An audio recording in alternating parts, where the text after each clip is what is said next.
4 ਸਾਲ ਤੋਂ 4 ਸਾਲ ਤੋਂ ਮਸਲਾ ਸੀ ਜਨਾਬ। ਜੀ। ਦਵਾਈ ਮੇਰੀ ਕਿੰਨੀ ਦੇਰ ਹੋ ਗਈ ਖਾਂਦਿਆਂ ਨੂੰ?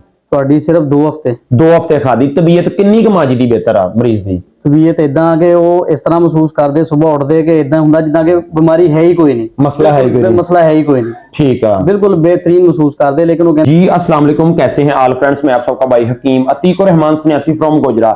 दोस्तों आज हमारे साथ एक और न्यू पेशेंट मौजूद है। 4 साल पुराना मसला था, इनको सिर्फ 2 हफ्ते दवाई इस्तेमाल की है। अल्हम्दुलिल्लाह मरीज से पूछते हैं, फिर आपको मजीद बताते हैं। अस्सलाम वालेकुम सर। सर जी एक पंजाबी दी कहावत आ, तुसी अपनी कवरे पाना असी अपनी कवरे पाना, गल हो जिहड़ी हक सच दी कीती जावे। ठीक हो गया। पहली तो गल दसो जिहड़ा अपना मरीज वालदा कौन आ?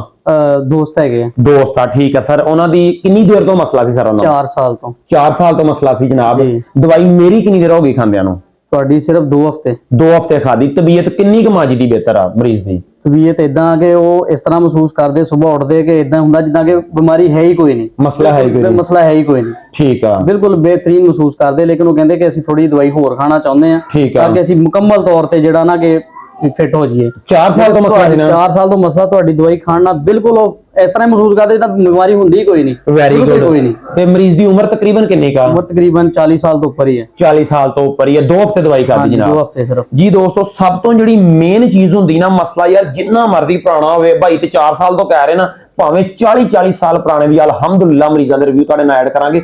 ਵੀਡੀਓ ਬਣਾਉਣ ਦਾ ਅਸਲ ਮਕਸਦ ਇਹ ਹੁੰਦਾ ਸ਼ਫਾ ਮੌਲਾ ਅਤਾ ਕਰਦਾ। ਸਾਡੇ ਕੋਲ ਕੱਖ ਨਹੀਂ ਯਾਰ, ਕਮ ਸੇ ਕਮ ਮਸਲੇ ਨੂੰ ਸਮਝਿਓ, ਉਹਦੇ ਮੁਤਾਬਕ ਮੈਡੀਸਿਨ ਦਿਓ। ਅਲਹਮਦੁਲਿल्लाह ਅੱਲਾਹ ਦੀ ਜ਼ਾਤ ਪਾਕ ਫਜ਼ਲ ਹੀ ਫਜ਼ਲ ਕਰ ਦਿੰਦੀ। Thank you. अस्सलाम।